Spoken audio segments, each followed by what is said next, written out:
Bem-vindos à segunda conferência sobre a Terra plana. Boa noite a todos. Estamos aqui hoje na segunda conferência da Terra plana.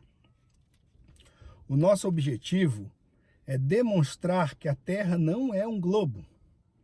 E vamos mostrar isso com base em textos bíblicos, que lidos em sua conjuntura demonstram a coerência dessa verdade, de que a Terra é plana, com aquilo que os profetas, Jesus e os apóstolos nos ensinaram. Então esse ensinamento, essa verdade sobre a Terra plana, é compatível com o ensinamento dos profetas, de Jesus Cristo e dos apóstolos. Em um outro vídeo que estou preparando e que publicarei no canal Escatológico, que é o nosso canal, estarei provando que os povos antigos que não foram submetidos à lavagem cerebral da falsa ciência acreditavam em uma terra plana e em um céu sólido.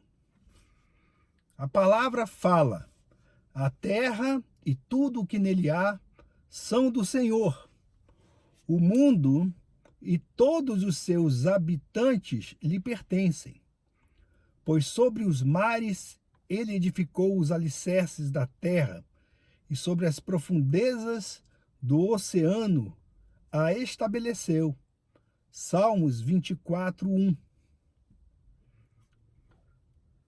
Pessoal, tudo é uma questão de narrativa. Através dos tempos, os contadores de histórias, ou os chamados inventores de mitos, foram aqueles que mais influenciaram a história e os rumos da humanidade. A Bíblia é a principal e mais importante narrativa da origem, feitos até hoje. E posso dizer também, podemos dizer e afirmar, que a mais importante narrativa a respeito do destino da raça humana. Por sua vez, Gênesis é o livro que revela o princípio de tudo, o modo e os meios empregados por Deus para criar o nosso mundo. Como olhamos ou como abordamos este importante livro de Gênesis, como olhamos ou como abordamos, isso pode definir o destino dos povos e os caminhos que, como indivíduos, seguiremos. Se escravidão e cegueira espiritual, ou liberdade e visão a respeito da verdade. Ou ficamos atrelados à mentira e viramos escravos, ou então abraçamos a verdade que nos liberta. Os registros de Gênesis começaram como tradição oral. As histórias em Gênesis têm origem em fontes orais que circulavam entre o povo de Deus. Esses registros foram transmitidos verbalmente de uma geração a outra, dando origem à tradição oral da palavra de Deus. Essa tradição oral incluiu tanto a transmissão do Antigo Testamento quanto a do Novo Testamento. No Novo Testamento, essa tradição oral é evidenciada na transmissão e na formação dos evangelhos. E no Antigo Testamento ela se destaca principalmente na transmissão de Gênesis, Êxodo, Josué e os livros de Samuel. Com a adoção da escrita, as narrativas bíblicas foram devidamente registradas, e isso facilitou a sua transmissão. A própria Bíblia nos ensina que os relatos bíblicos tiveram origem na revelação divina. Lemos em 2 Pedro 1, versículos 16 a 21.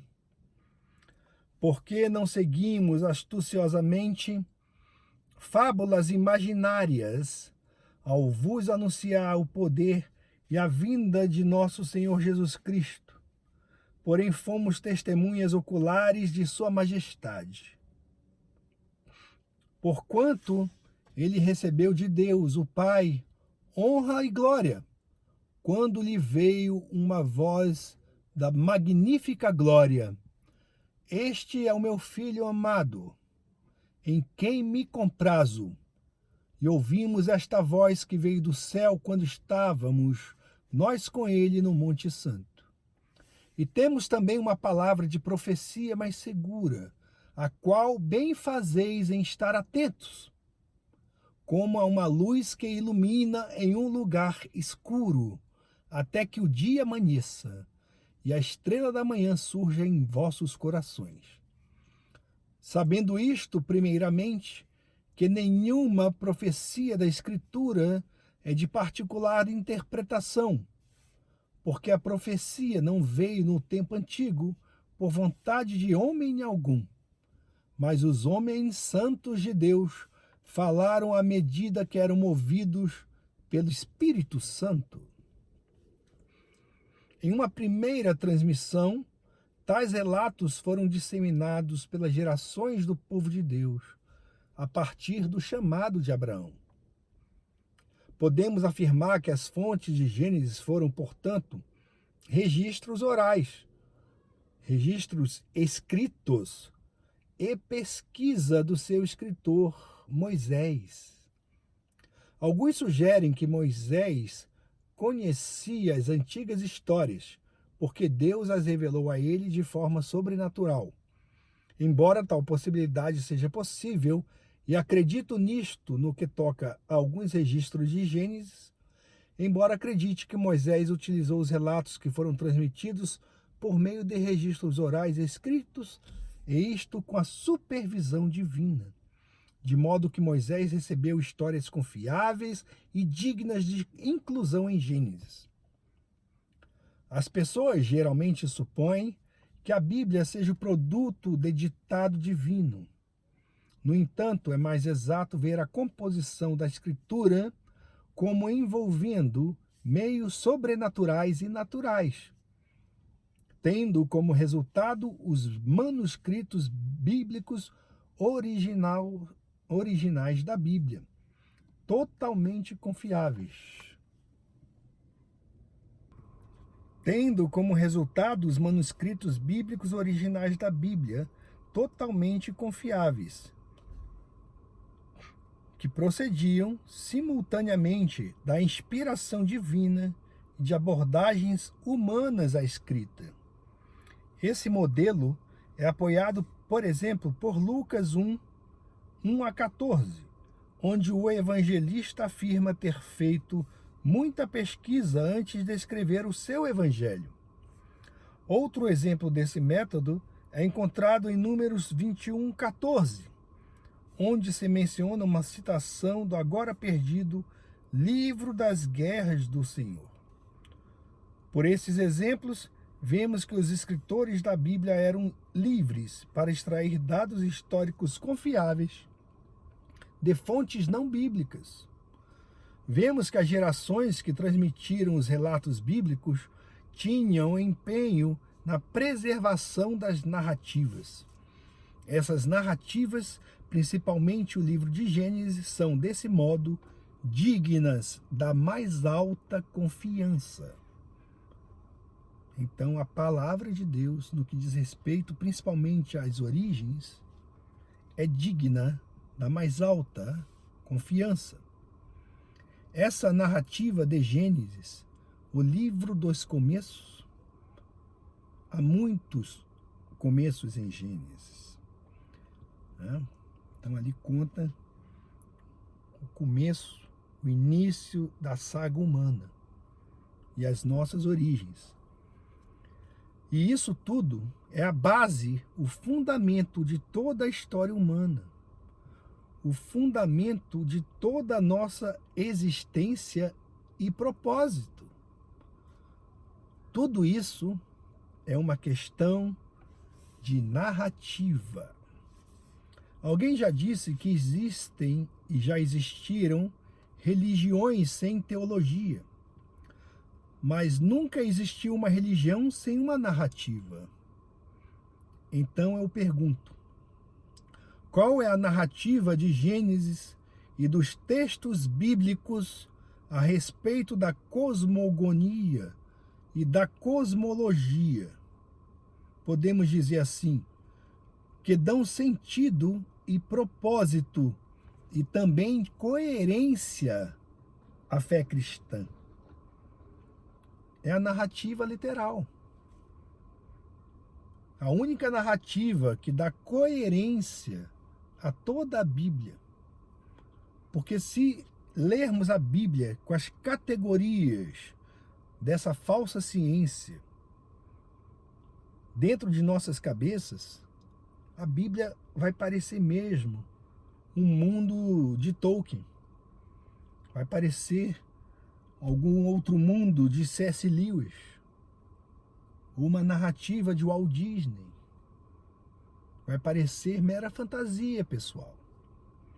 Os filhos da perversidade sabem muito bem disso.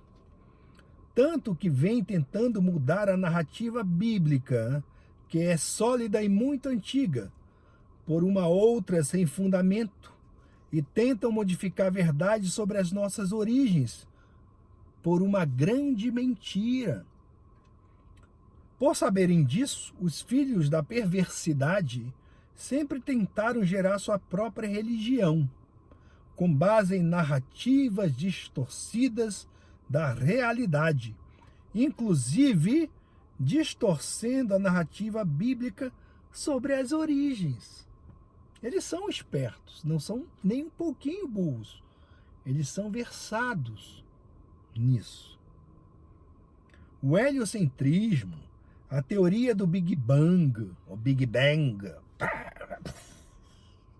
a teoria da gravidade, a teoria da relatividade e a teoria da evolução e todas as teorias derivadas, teorias do naturalismo, são uma narrativa religiosa.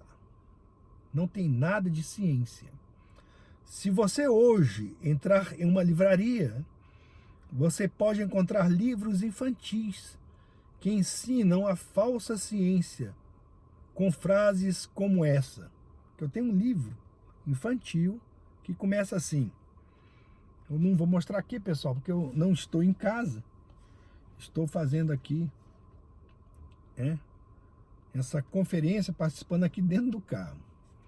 Eu estou aqui numa festa de aniversário, escrevi o texto, né? E estou aqui participando. Tive que improvisar, né?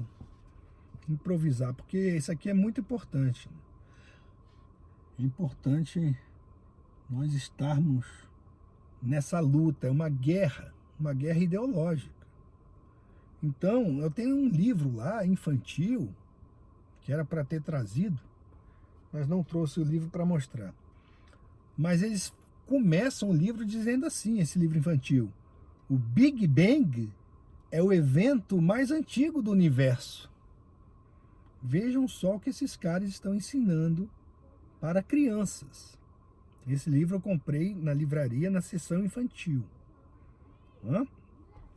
Esses filhos da perversidade sabem do provérbio bíblico que diz: ensina a criança no caminho em que deve andar, e ainda quando for velho não se desviará dele. Esses livros infantis que ensinam a falsa ciência não é nada mais, nada menos do que uma narrativa religiosa que os filhos da perversidade desejam impor às crianças, às novas gerações, pessoal. Eles querem formatar, eles vêm formatando a cabeça das nossas crianças. O ensino público, né, aqui pelo menos no Brasil, rejeita totalmente a palavra de Deus. Eles rezariam para o demônio, mas jamais para Deus, né? Então, sabemos aí a fonte disso tudo, né? Você que não conhece, estude Gramsci, o gramscismo. Temos que mudar essa narrativa. Esse deve ser o nosso principal objetivo. Temos que assumir que a narrativa bíblica é um conjunto de fatos históricos e fatos historicamente verificáveis. Mas a falsa ciência resolveu deliberadamente ignorar fatos e a assinatura da ampla evidência histórica, geográfica e arqueológica que demonstram existir tais evidências compatíveis com a narrativa bíblica literal. Sabemos que os povos ou civilizações antigas possuíam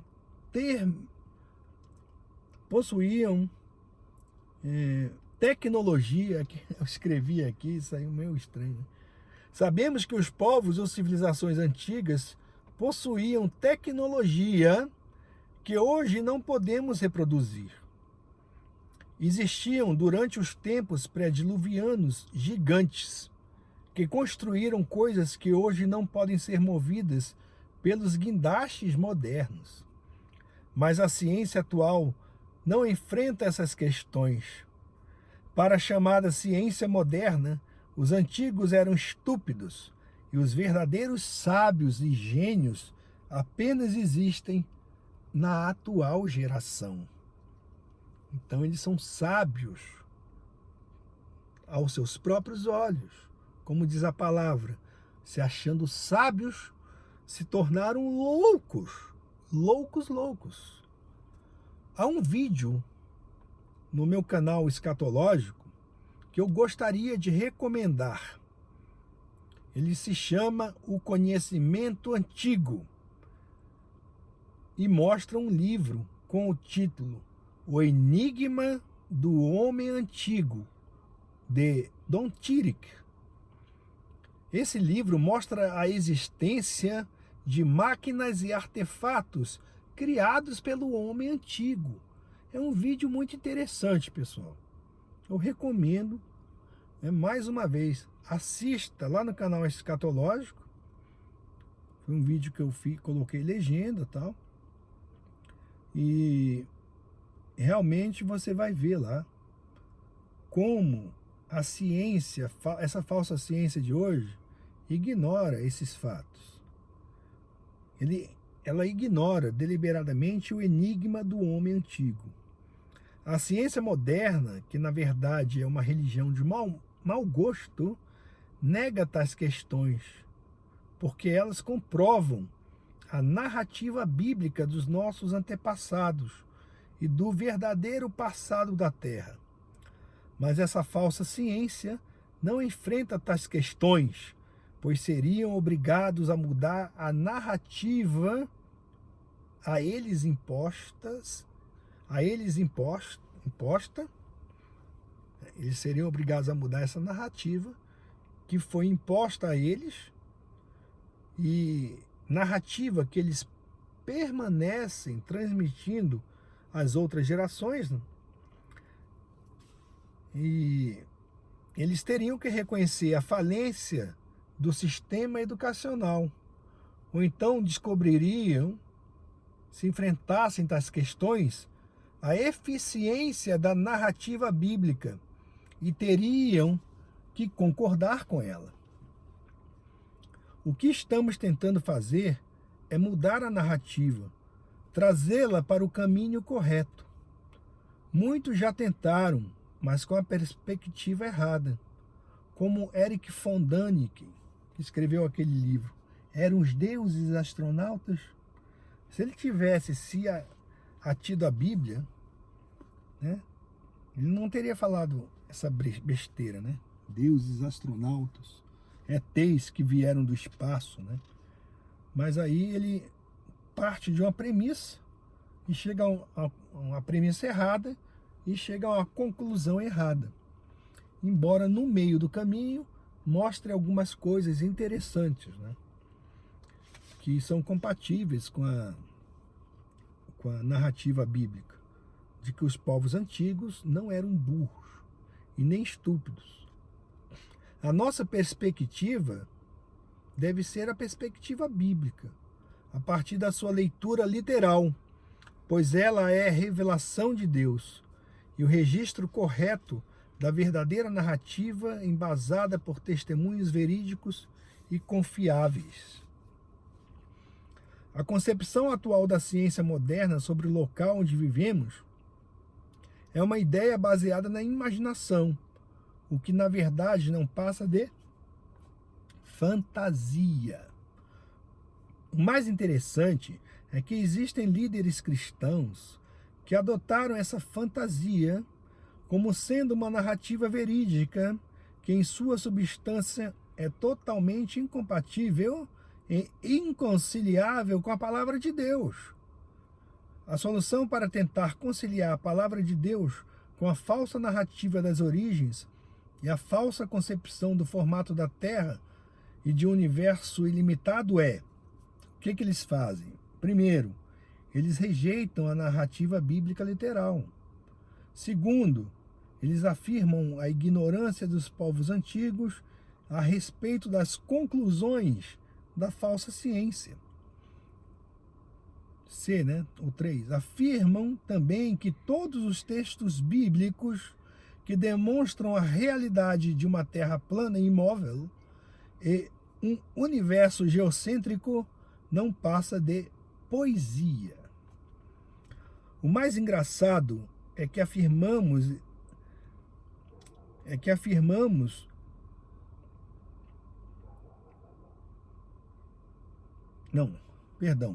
O mais engraçado é que observamos esses mesmos líderes afirmando em uma outra pregação que Salomão foi o homem mais sábio que já existiu. E eles citam a Bíblia para afirmar isso. Mas eles se acham mais sábios do que Salomão, que escreveu muitos textos que mostram a realidade do geocentrismo. Então, vamos ver aqui alguns textos bíblicos que provam a realidade da Terra plana, que ela nunca foi um globo, e jamais o será. Então vamos lá em Eclesiastes, o livro escrito por Salomão, o homem mais sábio que já existiu nesta terra, mas que foi superado pela cabeça desses líderes cristãos que querem conciliar a falsa ciência com a palavra de Deus, pessoal. Salomão foi superado. Então está aqui. Eclesiastes 1:5. Que benefício tem o homem de todo o seu trabalho que faz debaixo do sol? Bom, vamos raciocinar, Estamos debaixo do sol, é o que diz Salomão, e não ao redor dele. Então ele teria escrito: que benefício tem um homem de todo o seu trabalho que faz enquanto está ao redor do sol, enquanto caminha, Ele teria usado uma linguagem que demonstraria a verdade. É o homem mais sábio, ele sabe de todas as realidades. O homem mais sábio do mundo. Ele sabe das realidades espirituais, das realidades científicas, da verdadeira ciência, é claro. Ele observava a natureza, ele tirava conclusões corretas a respeito disso. Porque ele era o homem mais sábio, está escrito na palavra. E essa expressão debaixo do sol aqui, pessoal, nesse livro de Eclesiastes, ela ocorre 28 vezes. E outra expressão, debaixo do céu, 2 vezes. Os antigos, os hebreus, todos aqueles outros povos sabiam que o céu é feito de uma substância sólida. né? O livro de Jó já fala sobre isso. Né? Que o céu é mais duro do que espelho fundido. Né? O céu é sólido. Então, debaixo do sol e debaixo do céu. E ele fala, o sol nasce e o sol se põe. Vejam só, quem está, né, e vamos colocar, aquilo que está fixo, imóvel, é a terra. O sol nasce e o sol se põe, e apressa-se de volta ao seu lugar de onde nasceu. É um movimento, o sol é que se movimenta. Eclesiastes 1:7 fala, todos os rios correm para o mar, contudo o mar não fica cheio. Ao lugar de onde os rios vêm, para ali retornam eles novamente. Então é um movimento das águas, sempre procurando o seu nível, o nível do mar. Isso é simples, gente. Mas essa falsa ciência, né, conseguiu enfiar na cabeça do cidadão que a água gruda numa bola. Gente, aqui ó, a minha careca aqui, ó. Né? Se minha careca fosse assim, ó, se a cabeça da gente fosse assim reta, né, se você fosse tomar banho, a água grudava aqui, era preciso passar a toalha assim para enxugar, né? Mas não, quando você toma banho, a água escorrega. A água ela escorrega aqui, ó. Ela não gruda não, viu, pessoal? A água não gruda numa bola, em um objeto esférico, não. Né? Raciocina, você tem sentidos que Deus te deu, poxa. Raciocine. O vento vai em direção ao sul e faz o seu giro para o norte. O vento gira continuamente e retorna novamente de acordo com os seus circuitos. Vejam só, é o vento, né? A terra gira não, gente. Se a terra girasse, a água, né? Como é que é fazer? Coloca a água numa bola aí, coloca para girar, né? E o que vai acontecer com a água? Gente, não vai grudar na bola girando, não. Né? Vamos ver mais aqui, Eclesiastes 1:9.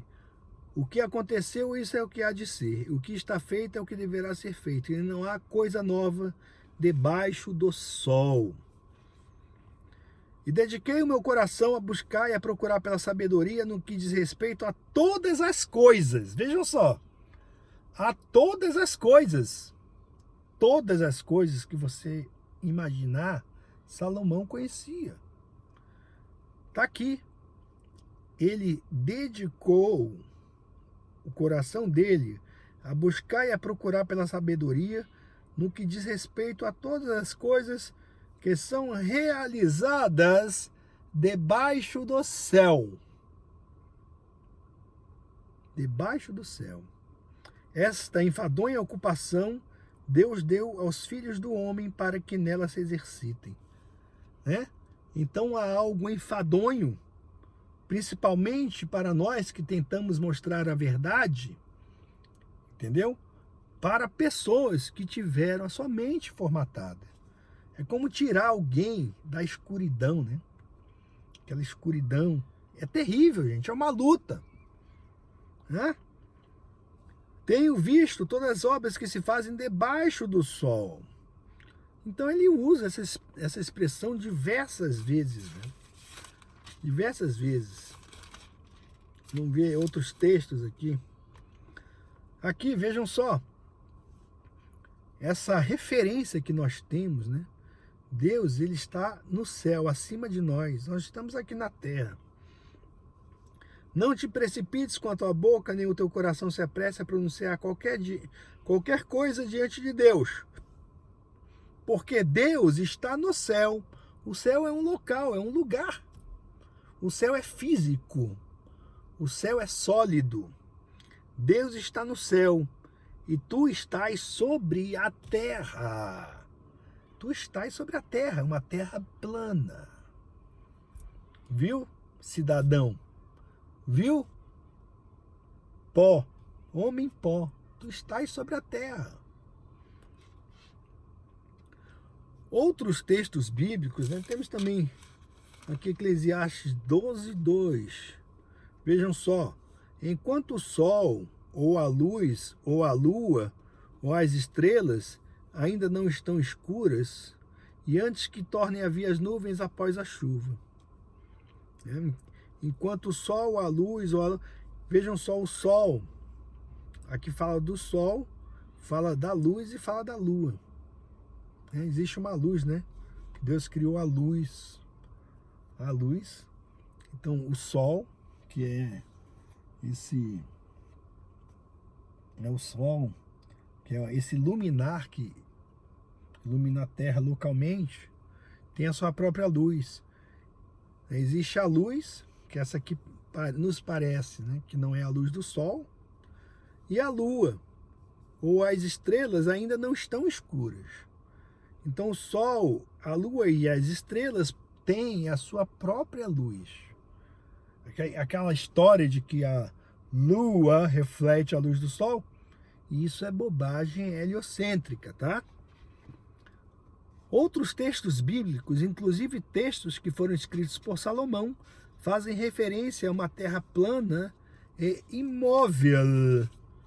Vamos ver aqui 1 Crônicas. 1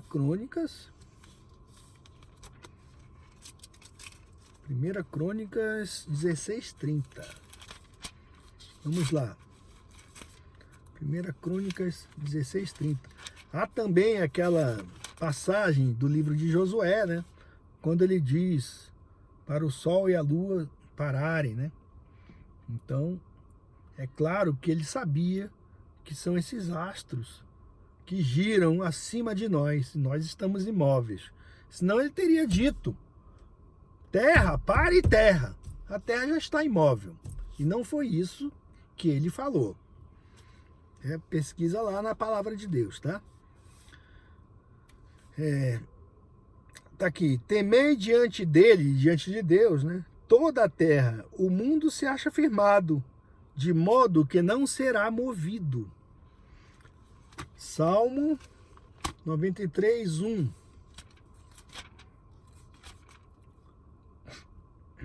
O mundo também está estabelecido, de modo que não pode ser movido. Salmo 96:10. Dizei entre os pagãos que o Senhor reina, o mundo também se estabelecerá para que não seja movido. Ele julgará o povo retamente. Salmo 104, 1-5. Aí esses bobões, eles ficam falando que tudo isso aqui é linguagem poética, tá, pessoal? Certo? Eles querem simplesmente renegar a Bíblia e serem reconhecidos na comunidade científica, como os caras que conseguiram conciliar a inconciliável verdade com a mentira, tá? É por isso que eles vão continuar repetindo: olha, isso aí é linguagem poética, tá bom? É poesia. A Terra está girando. A Terra está girando, tá? E Jesus, eles dizem então, Jesus era um poeta ou então era um mentiroso. Porque também há palavras de Cristo que provam que ele tinha em sua mente a verdade de que a terra é fixa, tá? Salmo 104. Tu que te cobres de luz como um vestido, quem estende os céus como uma cortina, quem põe as vigas das suas câmaras nas águas, quem faz das nuvens a sua carruagem, quem anda sobre as asas do vento, quem lançou os fundamentos da terra, para que ela não fosse removida para sempre. Aí fala das águas do mar, do abismo, que Deus colocou um termo, né? Deus colocou um termo, que é ali a Antártida, né? Que impede a saída do mar. Deus colocou um termo. Essa é a nossa terra plana. Provérbios 8, 22-30. Isso aqui é Provérbios de Salomão, né? Vamos ver o que disse o homem mais sábio, refutado pelos atuais pregadores da conciliação entre a falsa ciência e a palavra de Deus. Eles querem conciliar. E esses caras, eles são mais sábios do que Salomão, viu? Pode confiar aí no cara que diz que tudo isso é poesia, viu? O Senhor me possuiu no princípio de seu caminho, antes de suas obras mais antigas. Fui formada desde a eternidade, desde o princípio, antes do começo da terra. Aqui ele fala sobre a sabedoria. Quando não havia profundidades, fui gerada. Quando não havia fontes abundantes de água. Olha só. Antes que os montes fossem estabelecidos, antes das colinas eu fui gerada. Enquanto ainda ele não havia feito a terra, nem os campos, nem a parte mais alta do pó do mundo. Eu estava lá quando ele preparou os céus. Os céus é algo sólido, tá? Quando ele traçou um círculo sobre a face do abismo. Quando ele estabeleceu as nuvens acima. Quando fortificou as fontes do abismo. Quando ele assinalou ao mar o seu decreto, para que as águas não transpassassem o seu mandamento. Quando ele determinou os fundamentos da terra. Então eu estou aqui dentro do carro, estou vendo aqui, estou em frente a um prédio, tá, pessoal? Então esse prédio aqui, ele tem um fundamento. E ele está imóvel. Tudo aquilo que tem um fundamento está fixo. Está imóvel. Certo? Então isso aí não é poesia, ele está descrevendo aquilo que é real, aquilo que realmente existe, tá? João 3, vamos ver agora as palavras do Novo Testamento. João capítulo 3. João 3. João 3, 12 a 14, diz assim. Jesus fala: se eu vos falei de coisas terrenas e vós não credes, como crereis se eu vos falar das coisas celestiais? Então existem as coisas terrenas e as coisas celestiais. Coisas que existem lá no céu, que não é o espaço. Não é espaço sideral, pessoal. Jesus, ele não atravessou uma dimensão. Quando ele subiu aos céus, ele subiu literalmente aos céus. Não foi uma dimensão, não. Isso aí, esses são conceitos budistas, do hinduísmo. Toda essa palhaçada que vem lá do Oriente, entendeu? Então essa não é a concepção bíblica. Jesus falou: se eu vos falei de coisas terrenas e vós não credes, como crereis se eu vos falar das coisas celestiais? E nenhum homem subiu ao céu. Vejam só o que Jesus fala. Uma referência física. Existe um referencial. A terra e o céu. Bato muito nessa tecla. Porque o heliocentrismo, ele retira das nossas mentes, né, esse referencial. Estamos boiando. Não existe nem acima, nem embaixo. Não existe nem em cima, nem embaixo. Certo? Então eles conseguiram, né, com a invenção da deusa gravidade deles aí, incutir isso na cabeça dos incautos. E Jesus disse: nenhum homem subiu ao céu, senão aquele que desceu do céu, o Filho do Homem que está no céu. Isso aqui diz respeito à localidade, gente, é geográfico, tá? Jesus desceu do céu e ele está no céu agora, certo? Então, Jesus é um mentiroso. Ah, não, ele é poeta. Isso é poesia, tá certo. João 5,46, vamos lá.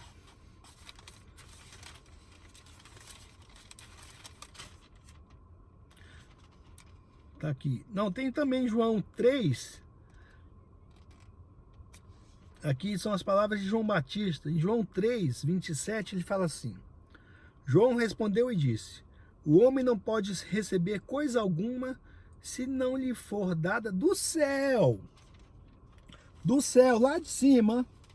Do céu onde Deus habita. Deus habita nos céus, tá? Aquele que vem de cima, olha aí a referência. Aquele que vem de cima é sobre todos. Aquele que está na terra é da terra e fala da terra. Aquele que vem do céu é sobre todos. Isso aqui é o que, gente? Isso aqui é a ideia, é a sabedoria, é o conhecimento, não é apenas a ideia. É o conhecimento da realidade de uma terra plana coberta por um domo. Né? Então estamos aqui acima, Deus está acima nos céus, tá? João 5, 46, vamos lá agora. João 5, 46. Porque se vós cresseis em Moisés, teriam crido em mim, porque de mim ele escreveu. Mas se não credes nos seus escritos, como crereis nas minhas palavras? Como esses homens podem dizer que creem em Cristo, se eles não acreditam na literalidade do Gênesis, da palavra de Deus? E nem na literalidade daquilo que Jesus diz. Tudo é poesia, né? É por isso que eles estão aí perdidos. Né? O cara lê a palavra, mas não consegue realmente entender. Porque ele não tem humildade. Porque ele acha que é bonito e que realmente é um sinônimo, um sinal de grande sabedoria, sapiência, inteligência, dominar essa verborragia dessa falsa ciência. Então ele domina toda essa terminologia da falsa ciência em detrimento da palavra de Deus. E ele se acha então sábio, o que não é verdade. Não passa de tolo. João 6, 33. João 6, 33. Jesus falando, hein? Porque o pão de Deus é aquele que desce do céu e dá vida ao mundo. Desce do céu e dá vida ao mundo. Jesus falando, tá? Fala assim: porque eu desci do céu. Jesus falou: eu desci do céu. Ele não falou: olha, eu vim porque eu atravessei dimensões, viu? Eu atravessei uma dimensão. Eu apareci. Né? Igual aquele negócio da Enterprise lá. Aperta lá o botãozinho. Aí o cara aparece. Né? Teletransporte, né? Nada disso, pessoal. Ele fala bem claro: porque eu desci do céu. Eu desci do céu. Isso é lindo. Essa é a palavra de Deus. Jesus desceu do céu. E não foi numa nave espacial, não, tá? Eu desci do céu. Jesus encarnou, se tornou, o Verbo se fez carne e habitou entre nós. Cheio de graça e de verdade. João 6. Agora vamos lá em João 6, 38. Esse aqui que eu acabei de ler. João 6, 51. Aqui. João 6, 50. Este é o pão que desce do céu. Este é o pão que desce do céu, para que o homem que dele comer não morra. Eu sou o pão vivo que desceu do céu. Tá aqui mais uma vez. Tá? A metáfora está aqui em pão e não em céu, tá? Jesus desceu do céu. E ele nos alimenta, né? É a nossa vida. Jesus, eu sou o caminho, a verdade e a vida. Ninguém vem ao Pai a não ser por mim. João 6,51. João 6,58. Este é o pão que desceu do céu. Não é o caso de vossos pais, que comeram o maná que também vinha do céu, né? Este é o pão que desceu do céu. Outra referência. João 6, 51, 58. João 8, 23. Já li esse, pessoal? João 8, 23. João 8, 23. 8.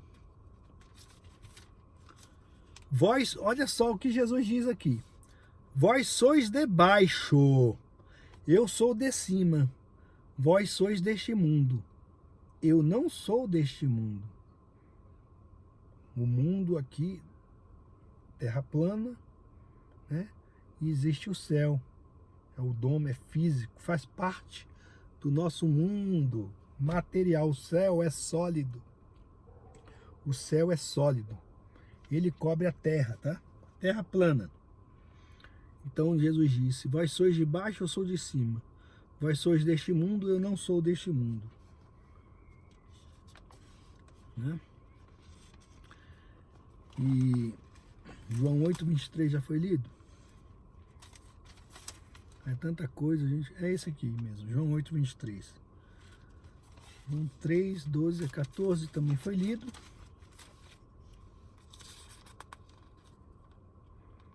Isso mesmo. E então é o seguinte, temos Isaías 40, 22 também. Quero terminar agora essa palestra com Isaías 40, 22. Que a Sociedade Bíblica do Brasil traduziu de forma errada, gente. Na versão da Bíblia Revista e Corrigida, tá? Entrou lá o dedo de um maçom, o dedo de algum espírito de porco. Alguém que emporcalhou a versão da palavra de Deus. Tá? Eu não sei quem foi essa pessoa. Ele devia tomar vergonha na cara e corrigir esse erro. Erro, entre aspas, tá? Vamos colocar aqui, calminho. Corrigir o erro, entre aspas, tá? Isaías 40, 22. A palavra é ruk. A palavra é ruk. A palavra para firmamento é rakia. E a palavra é ruk, que significa círculo, circuito, compasso, né? Abóbada dos céus. Ruk. E se Isaías quisesse se referir à bola, ou à globo, à esfera, ele teria usado a palavra duro, tá? Que existe em hebraico. Então o cego lá de Jericó, né, esse infeliz, ele foi e colocou lá, né, que Deus está acima do globo terrestre. Está escrito isso na Revista e Corrigida, pessoal. Não, pega esse versículo, se você tem essa versão, você risca. E você coloca círculo, você coloca cúpula, coloca abóbada. Ou você pode até colocar, a melhor versão desse versículo está na versão da Bíblia Ave Maria, por incrível que pareça, né? Está lá que Deus está acima do disco terrestre. O que é um disco, pessoal? Não, tem que... Disco terrestre. O que é um disco? Eu tenho um disco aqui. Tem um disco aqui, viu? Tem um disco. Isso aqui, ó. Isso aqui é um disco. Olha um disco aqui, o disco terrestre. Deus se assenta acima do disco terrestre. Então vou ler aqui nessa versão, tá? Fala aqui, ó. Isaías 40, 22. Ele é o que se assenta sobre o círculo da terra. Círculo, isso aqui é um círculo, tá? Ou um disco. Se assenta acima, então imagine isso aqui com a cúpula, acima do disco terrestre. Deus se assenta acima do disco terrestre, ou do círculo da Terra. Então jamais poderiam ter traduzido isso, Uruk, como globo terrestre. Isso é infamante. Isso é ridículo, ridículo. Se você usa essa Bíblia revista e corrigida, meu amigo, entendeu? Liga lá para a Sociedade Bíblica e fala: eu quero que vocês corrijam a Bíblia. Corrijam a Bíblia. Ou então parem de imprimir essa mentira. Porque em todas as outras versões, que são mais ou menos sérias, eles colocaram lá cúpula. A nova versão aí, ele fala lá em cúpula, outra fala círculo. Agora, ó, a nova tradução da linguagem de hoje é triste, né? Os caras evitam totalmente até falar nisso aí, né? Que existe uma cúpula do disco terrestre. Fala, não, que Deus está tão distante da sua... Eles traduzem assim: Deus é aquele que está muito distante da sua criação, né? É para dizer que Deus, isso é mais ou menos a ideia do Paul Tillich, né? O totalmente outro, que Deus está tão distante, né? Aquela ideia de Star Trek mesmo, que está em outra dimensão, tá? É mais ou menos isso. Tá? Isso é só estou falando por curiosidade, tá, pessoal? Como os caras chegam a distorcer as escrituras, porque eles querem conciliar a falsa ciência, as terminologias da falsa ciência com a Bíblia. Então, para terminar, quero deixar aqui uma palavra de Jesus, que ele fala assim em João também.